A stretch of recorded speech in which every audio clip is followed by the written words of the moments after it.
The Loveland Frogmen are one of the darling children of American Cryptozoology, and although they seem to be specifically located to one particular geographical area, we can't say for sure that's exactly true. Of course, there are other things to look at here, and we're going to do just that on our very first installment of the Infinite Rabbit Hole Presents Mini Docs, Loveland Frogmen.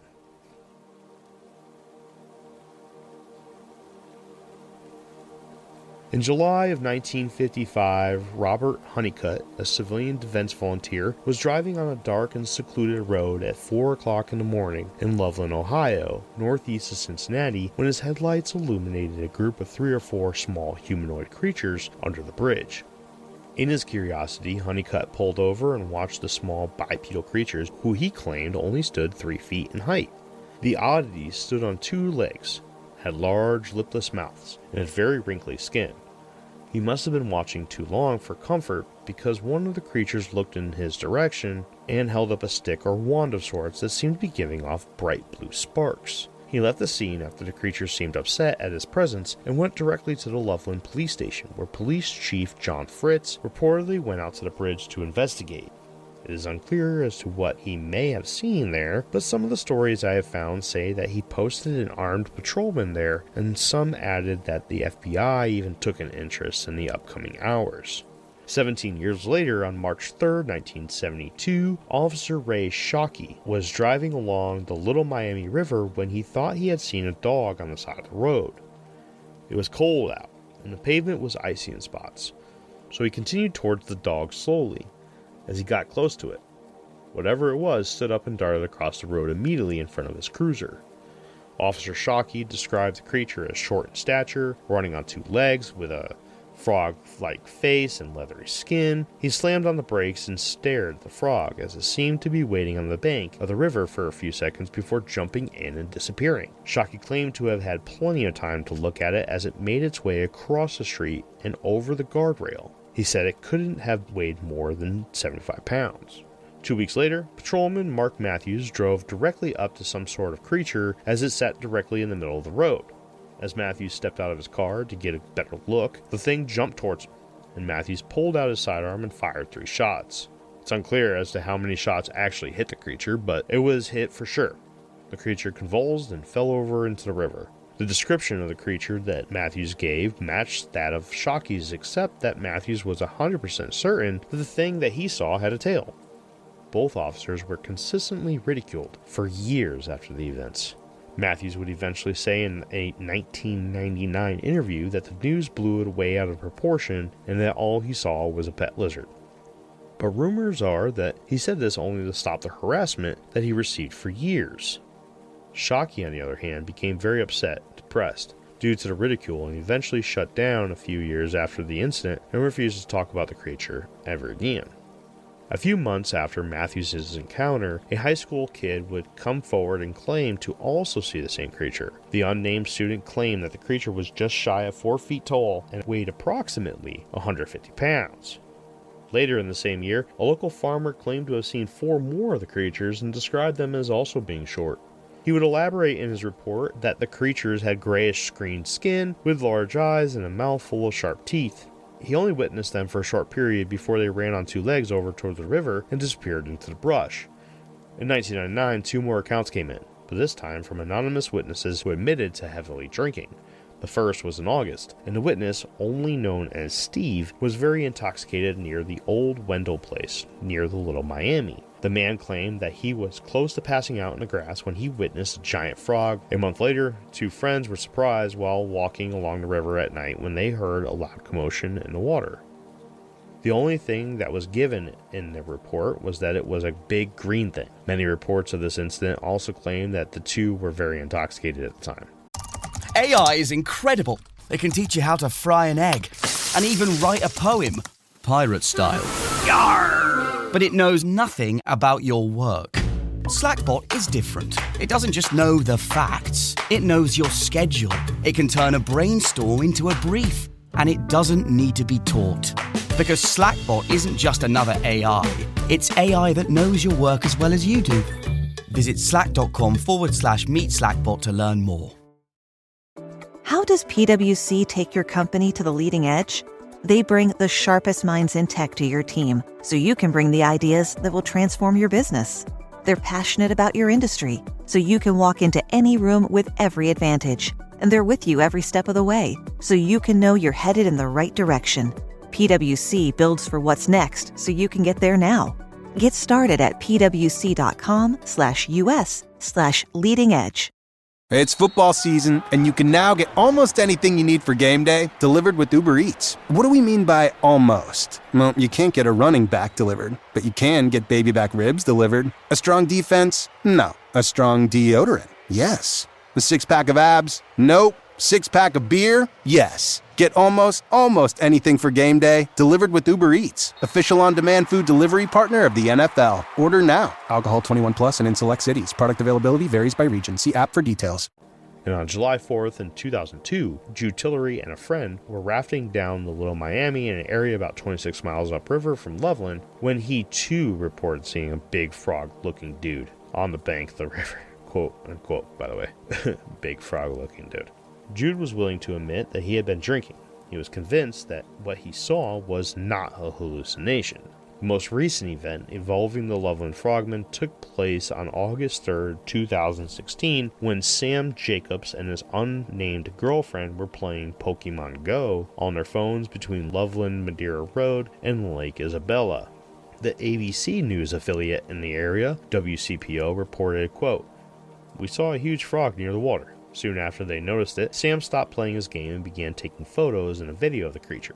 Then the giant frog stood up on its hind legs and walked away." The young man described the creature as standing roughly 4 feet tall and claimed to not know anything about the Frogman legend until the two went back to the girlfriend's house and her mother told them about the mysterious stories of the Loveland Frogman. The photo that Sam Jacobs took is being used for the cover of this episode, and the video is very dark and highlights two large reflective eyes staring back at the cameraman.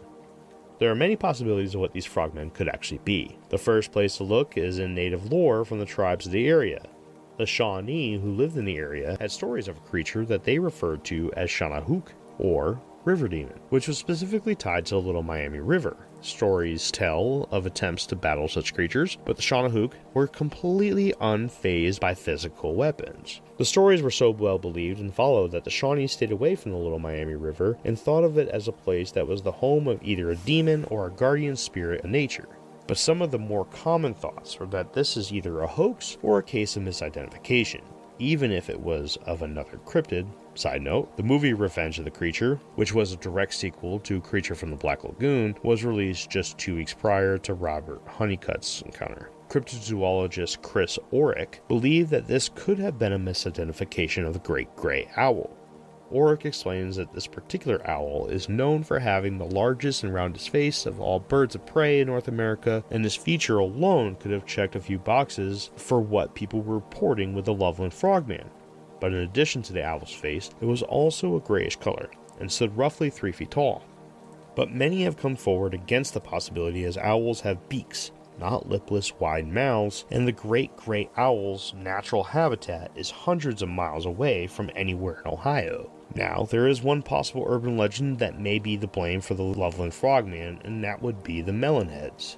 The Melonheads have local stories in various locations throughout the United States, one of which is based just 224 miles northeast of Loveland, Ohio. It was said that in the early 1900s, an orphanage located in Kirkland, Ohio, had a nasty habit of conducting experiments on unwilling children. Eventually, the mutant children would rebel against Dr. Crow and kill him, burn down the orphanage, and escape into the Ohio countryside, where they are said to eat babies and other strange acts. Now we will dive deeper into the Melonheads in a later episode, so I don't want to spend too much time on them. But to give you a quick physical description, Melonheads are said to look awfully human, as in most cases they are believed to be human, but they are shorter in stature and have enormous round heads, which give them the moniker Melonheads.